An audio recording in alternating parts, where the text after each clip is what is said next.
At Georgia Southern University, all undergraduate students who are interested in pursuing a degree in education are required to complete the pre-professional block. The pre-professional block, or PPB, is a block of three 3-credit-hour classes and a 0-credit-hour practicum. The pre-professional block is unique to Georgia Southern University. While all students in USG schools are required to take the 3 classes that are part of the PPB, our field experience is a little different than what's offered at other institutions. The GSU Smart Scholarship team decided to go ahead and utilize the structure that was in place for PPB as part of our process for identifying potential smart scholars. We don't have the smart scholars take all 3 of the classes that are in the PPB simply because they have such an intensive science and math class load, but we do have them take 1 class and the practicum. Our rationale for requiring potential smart scholars to complete the practicum and Exploring Learning and Teaching, an introductory educational psychology course, is to give these strong math and science students an introduction to education courses and field placements before we award them with a scholarship, so we can help them determine if teaching is the right field for them. We include evaluations of the practicum and student grades in the education class as part of our criteria for selecting smart scholars into our program. So I'd like to tell you a little bit more about pre-professional block, how it works, and what the students are required to do while they're in the field. As I said, it's a 51-hour field experience, and we place the students in a school in a partner school with a clinical supervisor. That is somebody out in the field who is a practicing classroom teacher who will supervise ours as they're working in their classroom. We also assign each student to a university supervisor. That's an on-campus contact person who can help them if there's any problems in the field, if they have any questions, if they just need to get a better sense of what they're supposed to do while they're out there in the field. So what is it that PPB students do during their practicum? They primarily observe and assist the teacher in any way that they are able to do so. I won't go into a lot of detail about that right now because we have Rachel and Audrey who are going to talk to you a little bit about their PPB practicum experience. We do encourage the teachers of the on-campus classes, in this case the Exploring Learning and Teaching class, to encourage their students to work in the field and to do things in their practicum that supplement the learning that they're getting on campus. So we might have a teacher, for example, who's talking about motivation, have the students engage in some sort of observation activity in the field that requires the PPB practicum student to observe the motivational levels of a class of students and then come back to the Georgia Southern class and report out on this motivation. Prior to sending any of our PPB students to the field, we go through an orientation process to get them ready to be successful in the field. The orientation process consists of 3 orientation sessions, and they're all conducted by different personnel in the College of Education. I conduct, as the PPB coordinator, the first orientation for all students, and we call this just Orientation 1, and this is sort of everything you need to know about PPB to be successful. In this particular orientation, I try to let the students know what is expected of them, what they can expect of the teacher, and how we will be evaluating them as they complete their field experience. The PPB practicum is primarily evaluated on the student's level of professionalism. And by professionalism, I mean, can the student be in the field every day that they're supposed to be in the field? Can they be there on time? Can they dress appropriately? Can they interact with students appropriately? Can they interact with teachers, with the administrators, with all other school personnel in a professional, appropriate manner? Can the students complete assignments as they're supposed to complete assignments? Can they take initiative in the classroom? Are they getting all of their observations done when they're supposed to get them done? And we do let the students know up front that these are the things that we're looking for. Now keep in mind that we're talking about, for the most part, sophomores in college who really haven't considered what it's like to be in the professional world. So when I talk about being in a place on time, I don't just say go out and be on time. We talk about precisely what that means because experience has shown that students' version of on time and our interpretation of on time might be 2 very different things.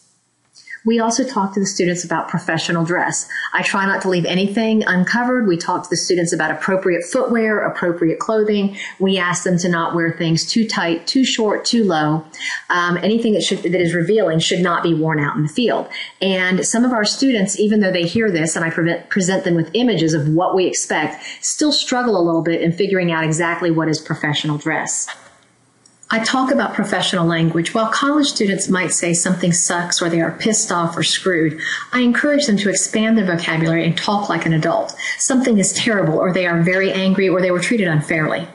It's also important for our entry-level students to recognize the importance of maintaining student confidentiality by not talking about their students in public. I emphasize just how well connected rural South Georgians are by recounting a story of a GSU student who was working at a concession stand and made a comment to her friend about a child's ADHD. Word got back to the school about the Georgia Southern student's comment, and the school requested that the GSU student be removed from her field placement. Another thing that we talk about in PPB orientation is social networking sites. I try to make sure my students understand that no matter what privacy safeguards they have available, no matter how discreet they think they're being, their social networking site is open for other people to look at. We've actually had 2 students who were removed from the field at Georgia Southern because of information that was found on their social networking site. One student had posted what he considered to be a joke about child molestation on his site, and when school personnel saw it, they asked for him to be removed immediately from the field, and they also told us that they would be taking out a restraining order on him if they saw him anywhere near the school again. Another important element of the Orientation 1 session is the discussion of a criminal background check. We let our students know that they are expected and required to complete a criminal background check before their first field experience, and we talk to them about how to get that done and what the ramifications are if there are any negative findings in that background check. At Orientation 2, the advisors from our Student Success Center talked to the students about the Code of Ethics for Educators in the state of Georgia, and they also talked to them about professional organizations and the importance of starting to belong to a teaching professional organization even as a student. Finally, during the 3rd week of classes, there's a 3rd orientation session that is held with the university supervisor.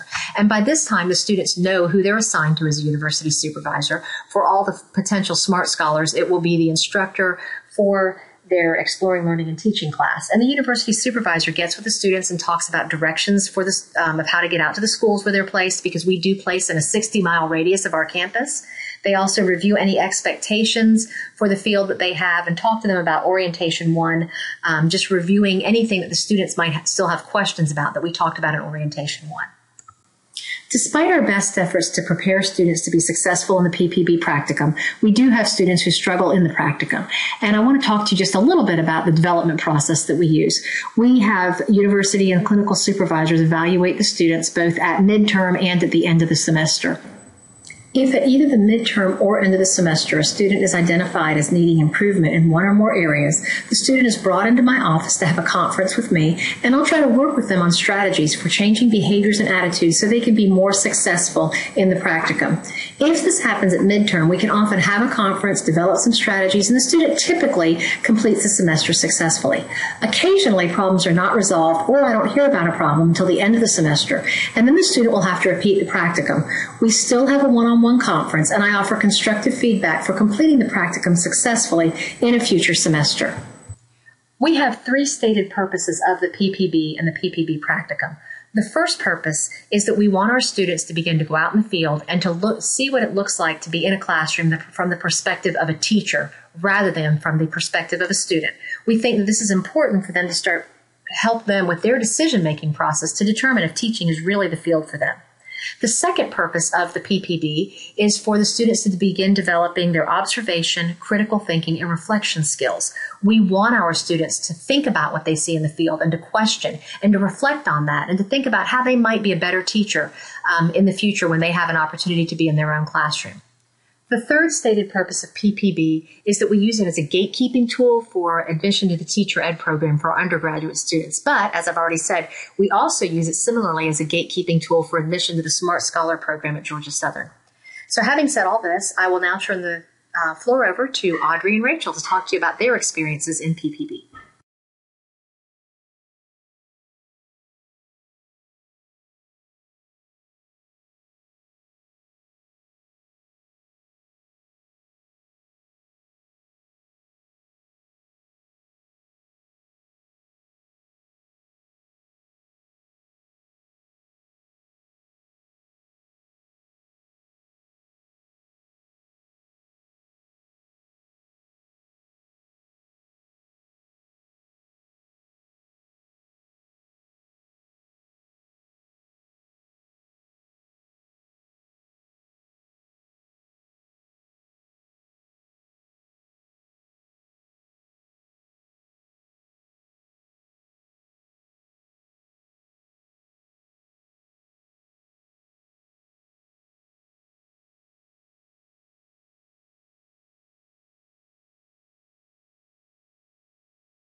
Students